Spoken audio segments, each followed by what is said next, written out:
नमस्कार दोस्तों, आज हम आपको एक जादुई चश्मा की स्टोरी बताएंगे जिससे आपको ये पता लग पाए किसी भी वस्तु का उपयोग कहाँ और किस प्रकार से होना चाहिए। मतलब कोई भी वस्तु आपको कब हानि पहुंचाएगी और कब आपको हानि नहीं पहुंचाएगी। तो चलिए इसी के साथ जादुई चश्मा की स्टोरी शुरू करते हैं। एक गांव में एक किसान अपने परिवार के साथ रहता था। किसान के परिवार में उसकी पत्नी कमला और बेटा रमेश रहते थे। किसान दिन रात खेतों में मेहनत करके किसी तरह अपने परिवार का गुजारा करता था। एक दिन किसान ने अपने बेटे रमेश से बोला कि बेटा, तुम्हारी माँ बाजार गई है और मैं खेतों में काम करने जा रहा हूँ, इसलिए तुम घर पर रहना क्योंकि गांव में आजकल बहुत ज्यादा चोरियां हो रही है।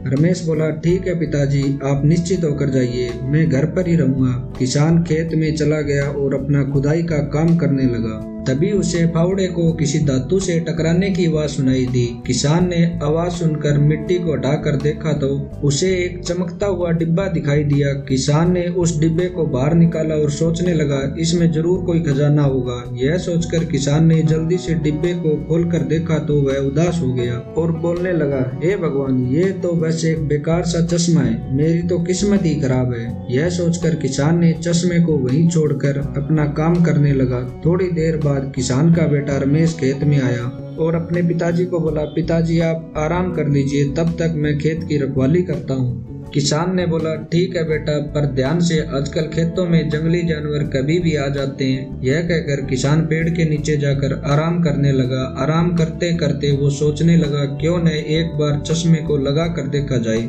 कम से कम मुझे इस धूप से आराम तो मिलेगा। किसान ने चश्मा लगाकर अपने बेटे की तरफ देखा तो कुछ जंगली जानवर अपने बेटे पर हमला करते हुए दिखाई दिए। किसान ने जल्दी से चश्मा उतार दिया और सोचने लगा, अचानक मुझे क्या हो गया था, ये सब क्या था, मुझे तो कुछ समझ ही नहीं आया। इसलिए किसान ने दोबारा चश्मा लगाया और देखा तो वही दिखा जो पहले देखा था।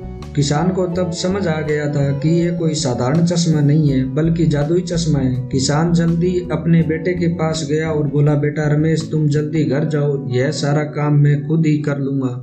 यह सुनकर रमेश ने पूछा, क्या हुआ पिताजी, मैं तो अभी घर से आया हूँ, माँ भी घर पर है, फिर आप मुझे जाने को क्यों कह रहे हो।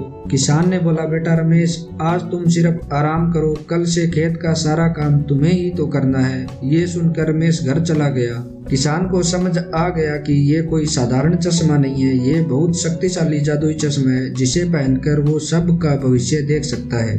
किसान बहुत खुश हुआ और मन ही मन में सोचने लगा, अब तो मैं पूरे गांव का भविष्य देख सकता हूँ। मैं लोगों का भला करने के लिए इस चश्मे का इस्तेमाल करूँ। किसान खेत का काम छोड़कर गांव में घूमने निकल गया। वह गांव के लोगों का भविष्य देखता और उन्हें ऐसा कोई काम नहीं करने देता जिससे गाँव वालों का कोई नुकसान हो। गांव के सभी लोग किसान की बहुत तारीफ करने लगे। तभी एक दिन उसे अपना पुराना दोस्त रामू मिला और किसान सोचने लगा कि मैं रामू का भविष्य देखूं। किसान चश्मा लगाकर रामू को देखने लगा और उसने देखा कि रामू को एक व्यापारी बहुत सारा धन देने वाला है। यह सोचकर किसान ने मन ही मन में लालच आया और उसने आधा भविष्य देखकर चश्मा निकाल दिया और सोचने लगा कि मैं रामू को उसके रास्ते से भटकाकर खुद ही उस व्यापारी से सारा धन ले लूं। ये सोचकर किसान रामू के पास गया और बातचीत करने लगा। कैसे हो रामू भाई, इतनी जल्दी में कहाँ जा रहे हो। रामू बोला, मैं ठीक हूँ, तुम कैसे हो। मैं तो बस जरा किसी काम से बाजार जा रहा था। किसान बोला, लेकिन बाजार तो आज बंद है, मैं अभी बाजार से आ रहा हूँ। आज किसी व्यापारी की दुकान में आग लग गई, इसलिए सभी दुकानें बंद है। रामू यह सुनकर कहता है, फिर तो आज बाजार जाना बेकार है। यह सब कहते हुए रामू घर चला गया और किसान पैसे के लालच में बाजार चला गया। बाजार पहुंचते ही किसान को एक व्यापारी मित्र मिल गया। व्यापारी ने पैसों से भरा एक बैग देते हुए कहा, अच्छा हुआ कि तुम मिल गए, क्या तुम मेरा ये बैग तुम्हारे पास रख सकते हो। मैं कुछ दिनों के लिए विदेश जा रहा हूँ और मैं ऐसे ही किसी पे भरोसा नहीं कर सकता, तो क्या मेरे वापस आने तक मेरे बैग का ध्यान रख लोगे। किसान ने सोचा, अरे वाह, मैं इस बैग को लेकर बहुत अमीर हो जाऊंगा और व्यापारी मित्र के वापस आने तक अपना घर बदल लूंगा। ऐसा सोचते हुए किसान ने व्यापारी मित्र से कहा, तुम निश्चित होकर विदेश जाओ, मैं इस बैग को अच्छे से ध्यान रखूंगा। यह कहते हुए किसान ने व्यापारी से बैग ले लिया और व्यापारी वहां से चला गया। तभी वहां भागते हुए एक और व्यापारी आया और किसान को जोर से पकड़कर बोला, तुमने मेरा बैग चुराया है, अब तुम्हारी खैर नहीं। व्यापारी ने किसान को बहुत मारा और इसी बीच जादुई चश्मा भी टूट गई। व्यापारी ने किसान को बोलने का मौका दिए बिना ही बैग को अपने साथ लेकर चला गया।